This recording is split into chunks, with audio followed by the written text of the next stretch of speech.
I'm sure you've had this question a million times, but obviously, like I said, boys are up. Audience is global. Yeah. So for the people that have never heard of you before, what we like to do is, for the three of them, obviously, what we call an origin story. So for the three people that never heard of you, origin story. So we want to talk about like what obviously music and stuff meant to you growing up. How did that transition into becoming a career? Highlights, everything from there in just like a nice summarized format. Right. Music growing up, I reckon. When I was super young, there was a lot of 50 Cent going on, a lot of Kanye going on. These times when it was like Get Rich or Die Trying, Graduation kind of albums. There was also a bit of indie music going on because of my dad.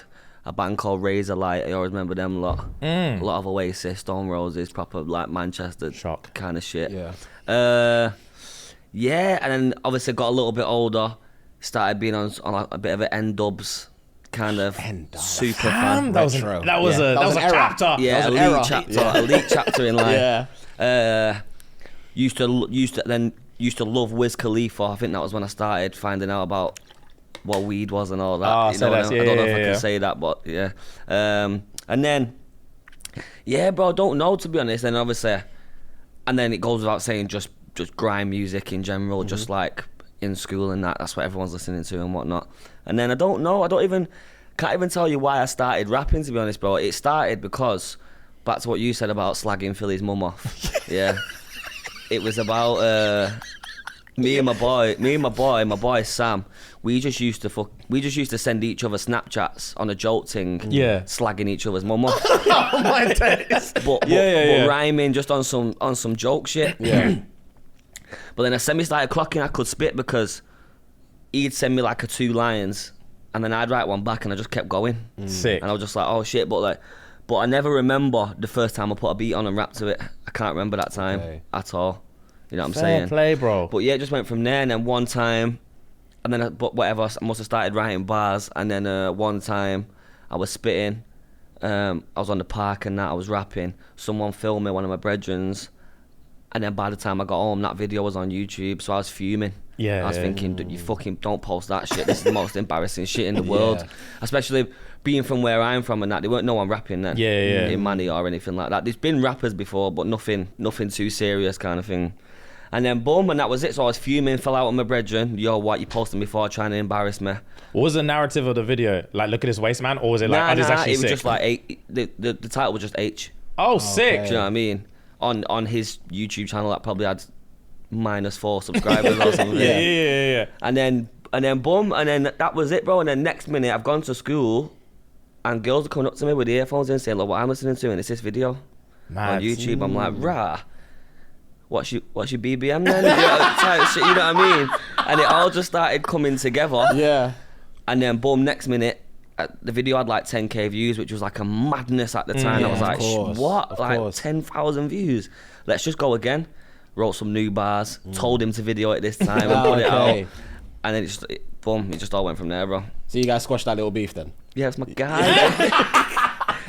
But obviously, bare little things count in it. Like I might have never even been here right now if he never posted that video. I would have just done that for band. It would have been. I can't imagine anything giving me that push to actually put it out there if he didn't do it without my consent, kind of thing. Fair. So yeah, man, it went from there, and then just here we are.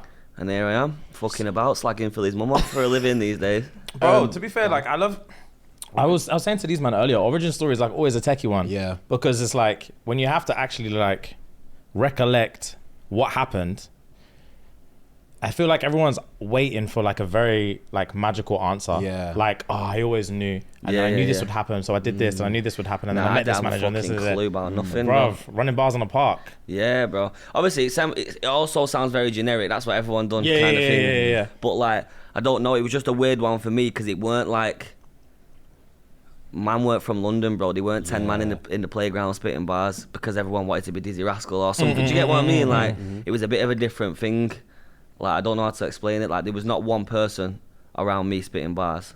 And would you say, like, as that started to develop, did you ever find that, like, being from Manchester was, like, helping you in terms of, like, a unique sense, or was it hindering you because no one was doing it, or what? It was a bit of both. Yeah. Especially when I first started getting a little bit more popular when it comes to music. Because a bit of both. Because it was something fresh for people to hear, but it weren't like I couldn't get on the tube to Kensington and go chat to these labels. Yeah. You know what I mean, or whatever. So bit of both really. I'd overall say it was a positive because it's also like, oh, have you heard that new guy from Manor? Instead of like, have you heard this 100 of a new guy from today? Exactly. Do you get what I mean? Not to downgrade anything like that. I'm just saying like, but it put you in a spotlight. It put me in a spotlight because I was kind of like the odd one out. You know what I mean? Even more so being the white guy from Manor, that's like, right, who the fuck's this alien Ute, bro? Like, doing what he's doing.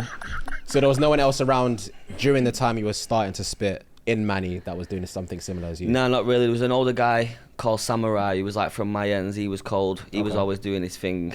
And then I can't exactly remember when Bugsy started coming about. I can't remember the year. We always knew of Bugs there a little bit, but he's quite a bit older than me, so I didn't know him personally. Okay. Other than that, nah, there was always people beforehand as well. There was a rapper called Shifter, and I swear if I shown you the thing, you'd know it. It was like, he'd done a Westwood freestyle once, and it was one of the coldest Westwood freestyles I've ever seen in my life. But then, I think he had an accident. I think he had a bad car accident and kind of like never rapped again. Fuck. It was mad deep. And then other than that, nah, there's no one that I know of anyway.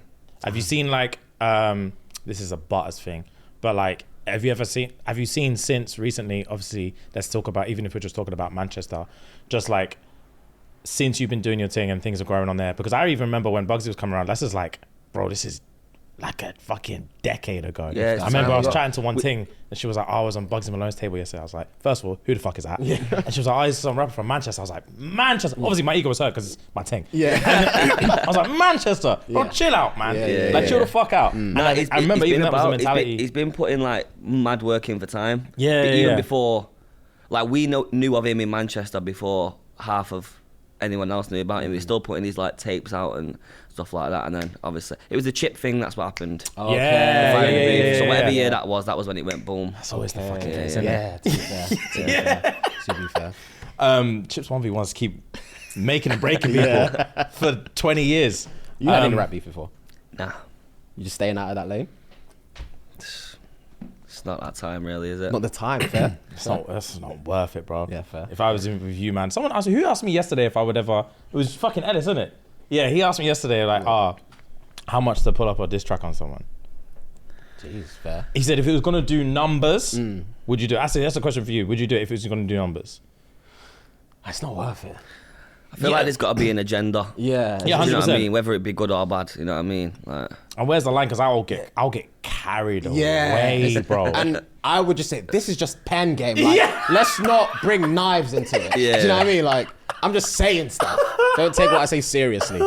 Yeah. Say less. So nah, it's not going to be worth it. Yeah, man. And to be fair, like what I like about you, bro, is your shit's mad lighthearted, and it's just fun. Like it's obviously sick, but it's just fun and it's like refreshing and it's decent to be like lighthearted music is my shit, and that's why I'm gassed about like even like Drake's thing at the minute. What he's going through is like it's long for everyone because he's the only one that doesn't take himself too seriously. And when you take yourself too seriously, that's what it's just dread for you. That's You can't wear size 7. Yeah, you get caught up, you take yourself too seriously. Yeah, you know what I mean? facts.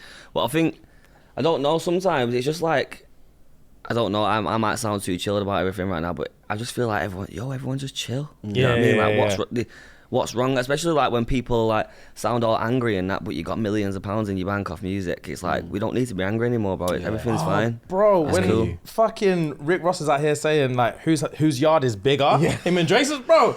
You both have your own country. Yeah, chill out. Relax, man. Yeah, it's Obviously, ridiculous. don't get me wrong. In the same way, it is kind of like good for the game, and that's 100%.